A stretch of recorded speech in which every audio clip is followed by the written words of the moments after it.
전격 인터뷰 먼저 국민의힘 당 조직부총장을 맡고 계시는 서지영 의원 만나봅니다. 의원님 안녕하세요. 네, 안녕하세요. 오랜만에 뵙습니다. 네. 김건희 특검의 국민의힘 당사 압수수색 시도 결국 무산이 됐습니다. 네. 당 조직부총장이신데 이번 특검의 시도 협조하지 않은 배경부터 좀 말씀 주시죠.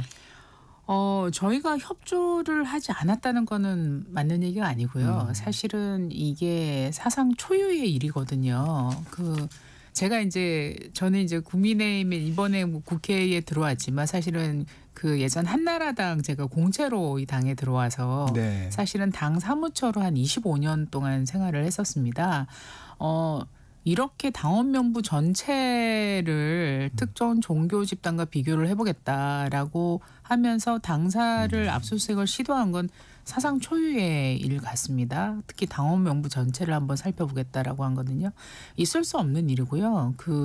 정당 민주주의를 채택하고 있는 국가에서 검찰이 당사를 압수수색은 할 수 있죠. 범죄 혐의가 있는 경우에는. 그런데 당원 명부 전체를 보겠다. 그리고 그 당원들의 명부를 직접 대조해서 그 당원들의 여러 가지 개인정보와 계좌번호까지 자기들이 가져가겠다 하는 거는 이건 뭐 있을 수 없는 일이고요. 상상하지도 못한 일이었어요. 더군다나 이제 그날이 우리가 뭐 빈집털이다 이런 비난도 저희가 비판도 했었는데요. 대전에서 우리 당 전당대회 합동연설회가 있는 날이었습니다. 그래서 사실상 당의 주요한 뭐 고위 당직자부터 시작해가지고 그다음에 당 사무처 당직자들까지 거의 모두 대전으로 다 내려가는 상황 속에서 당사를 갑자기 들이닥쳐가지고 일어난 일이었었거든요. 그래서 참 너무나 안타깝고 유감스러운 일이죠. 그리고 뭐 아시다시피 어제까지 영장 만료 시한이 만료가 됐습니다. 사실상 압수수색은 이제 일어나지 못했던 거죠. 그리고 영장 자체에 가지고 있는 문제점도 굉장히 많았습니다. 거기에 대해서 저희가 이의 신청서를 냈고요. 뭐 거기에 대해서 뭐 더 차례차례 앞으로 질문하시면 제가 또 말씀을 드리도록 하겠습니다. 네. 그 얘기 좀 여쭤보겠습니다. 이 송원석 국민의힘 비대위원장 영장에 적시된 범죄 사실 중에서 당원 가입 여부와 직접 관련 있는 사항이 없다고 했는데 맞습니다. 특검은 영장 범죄 사실에 통일교 추진사업 부분이 있었고 국민의힘 당원 명부와 통일교 교인 명단을 비교 대조하는 방식에 대해서도 법원 허가가 있었다. 어떤 말씀 주시겠습니까? 그거는 이제 방식이라기보다는 이제 당원 명부 대조하는 것은 법원이 영장에서 허가를 한 부분인데 영장에서 굉장히 중요한 부분이 있었습니다. 뭐냐면 본건 범죄 사실과 관련된이라는 게 명확하게 전제가 있었어요. 그런데 범죄 사실이 5가지 종류가 있었습니다. 근데 5가지에 당원 가입 여부와 관련돼 있는 범죄 사실 적시가 하나도 없었어요. 그래서 기본적으로는 영장에 적시된 5가지 범죄 사실 중에 국민의힘 당원 가입 여부와 직접 관련되는 내용이 적시가 돼 있어야 되는데 5가지 범죄 사실 중에는 그러한 내용이 없었어요. 그래서 저희가 그다음에 이제 첫 번째 압수수색이 불발되고 나서 두 번째는 이제 수사관 1명과 그다음에 소위 말하는 포렌식 전문가들이죠. 전문가 2분이 이제 국회 본청으로 저희가 오시도록 했습니다. 그래서 이제 앞으로 어떤 방식으로 그러면은 본인들이 확인을 할 거냐 초기에 얘기했던 협의를 하기 위한 자리를 가졌는데 그때 이제 제가 있었는데 수사관께서는 저희들은 집행하러 왔다 이렇게 얘기하시는 거예요. 그러니까 저희들은 굉장히 실무적이고 기술적인 한번 논의를 해보겠다. 왜냐하면 우리도 전문가들이 얘기를 좀 들어야 되고 왜냐하면 우리는 당원 명부를 보호해야 되고 당원들의 정보를 보호해야 될 의무가 있지 않습니까? 그렇기 때문에 어떤 방식을 제안하는지 들어보려고 한 자리였는데 영장을 집행을 하러 왔다 했기 때문에 근본적으로 논의된 바와 달랐고 또 그 자리에서 저희가 영장을 다시 한번 봤죠. 영장을 저희만 열람만 하게 해줍니다. 저희가 영장을 뭐 복사하거나 저한테 영장을 배부해 주지는 않아요. 열람만 했는데 다시 이제 저희 당 측 변호사가 영장을 다시 한번 살펴봤을 때 굉장히 중요한 부분이었죠. 본건 범죄 사실과 관련된이라고 영장 판사께서 제한을 둔 거죠. 그런데 범죄 사실 5개 중에서는 그 내용을 우리가 아무리 뜯어봐도 당원 가입 여부와 관련된 직접적으로 관련된 내용이 없었고 거기에 대해서 수사관도 설명하지 못했고 이후에 검사가 늦게 왔습니다. 특검 측에서 검사가 늦게 왔는데 거기에 대해서는 우리의 이의 신청서, 의견서를 받고 다시 저희 그날 헤어지게 된 거죠. 그렇게 해서 영장은 사실상 영장에 그런 설득력이 있었다면 다시 압수수색을 시도했겠죠. 결국은 어제 밤으로 해서 그 영장에 대한 압수수색은 불발이 된 상황입니다. 아마 영장을 재청구하지 않을까 하는 생각은 듭니다. 첫날에 그런 일이 있었죠. 한 20명 정도를 그렇습니다. 확인했다고 하는데 네네네. 예를 들면 특검이 어떤 명단을 제시하고 네네네. 국민의힘이 만약에 명단을 확인해 주는 방법이라면 받아들일 네네네. 수 있는 건가요? 그러니까 이게 왜 문제가 되냐면 우리 당 당원이 뭐 책임당원, 일반당원 포함해서 한 500만 정도가 됩니다. 아마 그 거대 민주당도 아마 굉장히 많을 거예요. 그런데 이제 특검 측에서 가져왔다는 자기들이 대조해 보겠다는 명단은 특정 종교의 교인들 명단인데 네. 한 120만 명 정도 된다고 합니다. 그 대전시 인구가 120만 명 정도가 됩니다. 근데 대전광역시 인구 명단 전체를 과자해서 국민의힘 당원 명부와 대조해 보겠다. 이게 굉장히 넌센스죠. 그러니까 어떠한 특정한 목적의 범죄 사실과 관련이 돼 있는 뭐 집단적인 당원 가입이 있었다 그러면 그러한 추정되는 추정되는 교인들 명단을 가져와서 저희들하고 추려가지고 저희들하고 비교를 한번 요청을 한다든지 이렇게 하면은 저희도 거기에 따라서 검토를 해볼 수 있는 일이죠. 그런데 그 교인 명단 전체를 120만 명을 가져와 가지고 우리 당의 500만 명 명단과 자기들이 직접 비교를 하겠다. 그리고 당원들의 여러 가지 개인정보, 가입정보, 탈퇴, 그다음에 그 당비 납부 현황, 그다음에 그 당원들의 계좌정보까지 가져가겠다고 하는 거는 민주주의 국가에서 용납할 수 없는 일입니다. 그리고 이게 사실상 500만 명 정도가 되면은요, 이게 우리 당의 당원 명부이기도 하지만 국민들의 개인정보입니다. 저희가 이제 선거 전에 이제 더불어민주당에서 카톡까지 검열한다고 한 적이 있지 않았습니까? 국민들 카톡까지 민주당 비판하는 국민들 고소하겠다고 했었잖아요. 민주파출소 만들어가지고 그때 얼마나 많은 국민들이 분노했습니까? 그런데 지금은 500만 명의 국민 정보예요. 국민들의 개인 정보예요. 이거 계좌번호까지 가져가겠다는 건 어떤 국민들이 용납할 수 있겠습니까? 저희는 우리 당이 정당 민주주의를 지키기 위해서 우리 당의 당원들의 개인정보를 보호해야 하지만 그 이전에 국민들의 개인정보를 특검에 저희가 그런 식으로 제출할 수는 없습니다. 그래서 특검에서 보다 합리적으로 좀 접근을 하셨으면 좋겠고, 또 하나는 저는 그 특정 종교의 120만 명 교인 명단이라는 것도 정말 교인 명단이 맞는지도 잘 모르겠습니다. 그리고 그 교인 명단에 특검이 갖고 있다는 교인 명단도 굉장히 중복자가 많을 수도 있고요. 저도 기독교인인데 사실 제가 교회에 그렇게 저희의 자세한 개인정보를 제출하지는 않거든요. 어디야 다 그럴 겁니다. 기독교든 우리 불교든 아니면 천주교든. 그리고 특정 종교 전체 명단을 가지고 있다는 것도 좀 넌센스인 것 같아요. 이게 과연 민주주의 국가에서 이런 식으로 특정 종교 교인 전체 명단을 가지고 특정 정당 전체 명단과 우리가 비교하겠다. 우리가 그런 정보를 가져가겠다. 이렇게 한다는 게 굉장히 무모한 일이 아닌가, 저는 그렇게 생각을 합니다. 아마 이 영장을 지금 말씀하셨듯이 재청구할 것으로 보이는데 네네. 이 명단을 좀 선별해서 온다면 충분히 협조할 수도 있다. 그게 설득력이 있는 얘기를 해야지 저희도 협조할 수 있고요. 그리고 과거에 저도 이제 당에서 일을 했었기 때문에 어떤 범죄 사실이 있다거나 이런 경우에 경찰서나 이런 곳에서 가끔 저희에게 의뢰를 하는 경우가 있습니다. 그럴 경우에는 저희들한테 공문이 접수되고 그러한 범죄 사실과 관련이 있는 자에 대해서는 저희가 늘 협조를 해왔습니다. 그런데 이렇게 대전광역시 인구 전체를 들고 와가지고 준하는 걸 들고 와가지고 얘기한다는 게 너무나 무모하게 느껴지고요. 그다음에 그런 것도 있지 않습니까? 김어준 씨 같은 경우에 유튜브에서 민주당 대선 후보 경선 3차 선거인단 투표에 신천지가 개입했다는 의혹을 제기한 적도 있어요. 그러면 검찰은 이거 그때 그렇게 김어준 씨가 유튜브에서 얘기를 했을 때 그거 가지고 신천지가 더불어민주당 당원 가입해가지고 정말 전당대회 개입했는지 수사할 겁니까? 신천지 전체 명단 가져가서 그거 더불어민주당이 용인할 수 있을까요? 그러니까 좀 합리적인 방식으로 접근을 해야 되는 게 아닌가. 그리고 영장 자체 내용의 그 부족한 부분 그런 부분에 대해서도 뭐 검찰이 좀 그 특검이 좀 숙고해야 되는 부분이 아닌가 그렇게 생각을 합니다.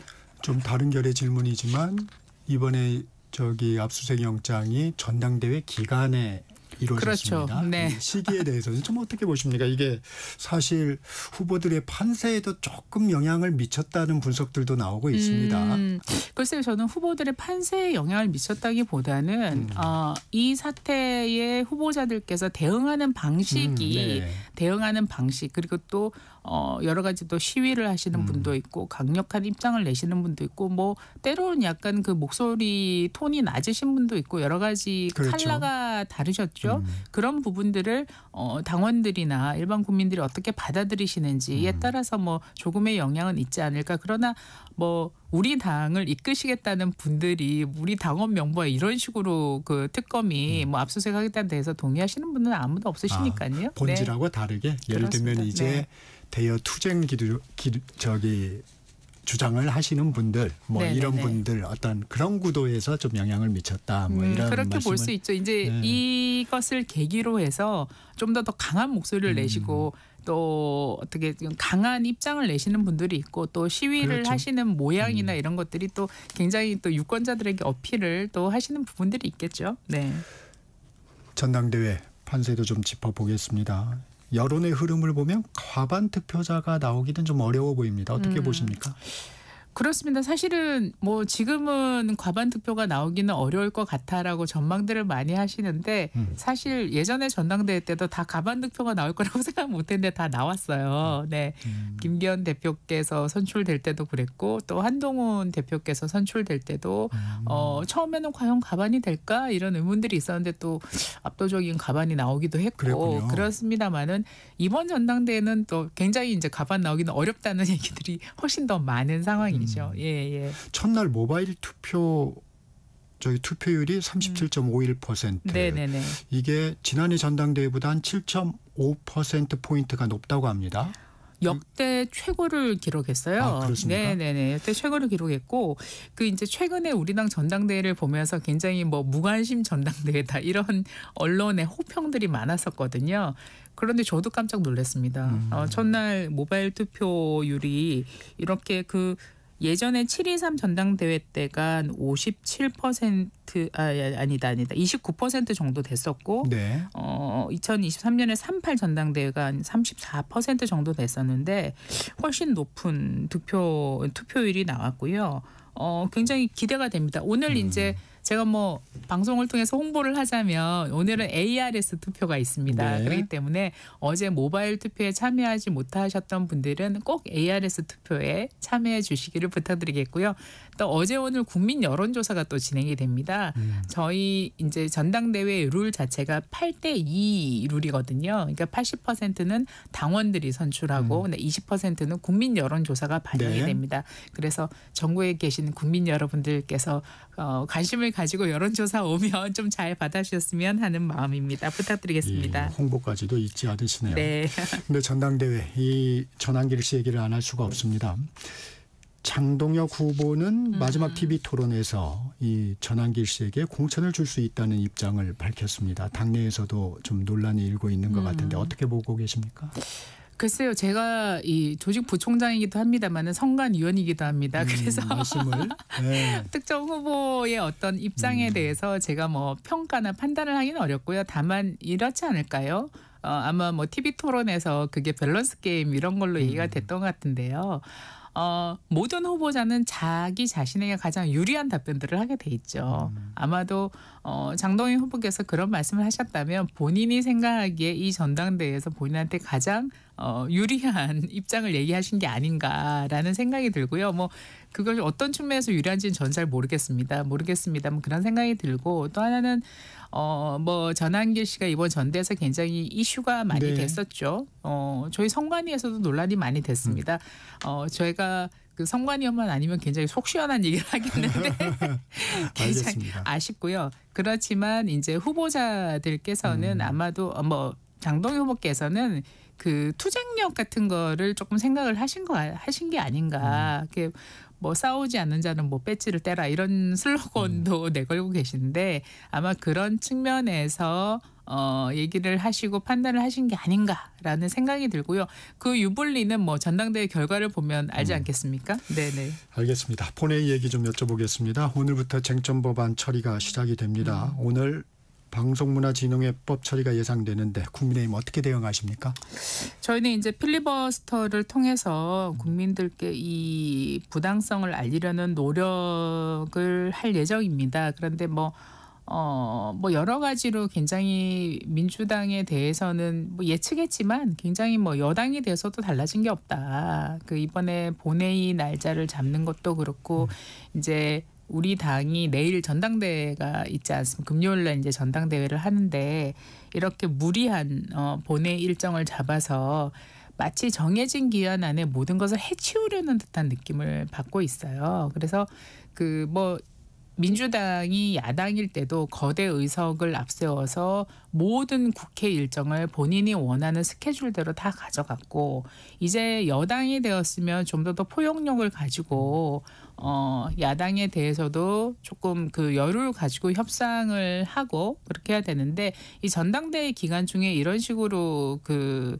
밀어붙이는 본회의를 잡는 경우가 굉장히 없거든요. 그래서 그 타 정당의 가장 큰 행사 아니겠습니까? 전당대회 기간에는 어느 정도는 서로 그 배려를 하고 또 협상을 통해 가지고 국회 일정을 잡는데 그냥 막 밀어붙이게 하는 거죠. 그런데 전당대회 하루 본회의 안 한다고 굉장히 무슨 인심 쓰듯이 얘기하는 게 야당의 의견을 받아들인 거 아닙니까? 전당대회. 아니, 그 기자 생활 해보셔서 아시겠지만 이런 식으로 일정 잡는 예는 없죠. 그리고 전당대회 하루 그 본회의 열지 않는다고 마치 굉장한 은혜를 베푸는 것처럼 얘기하는 것도 좀 더불어민주당이 조금 자신들에 대해서 좀 성찰을 했으면 좋겠어요. 그게 뭐 마치 고양이 쥐 생각하는 것도 아니고 그 뭐 전당대회 날 하루 본회의 안 열어준다는 것을 굉장히 뭔가 그 시혜적인 그런 뭐 태도로 하는 거는 적절치 않은 것 같고요.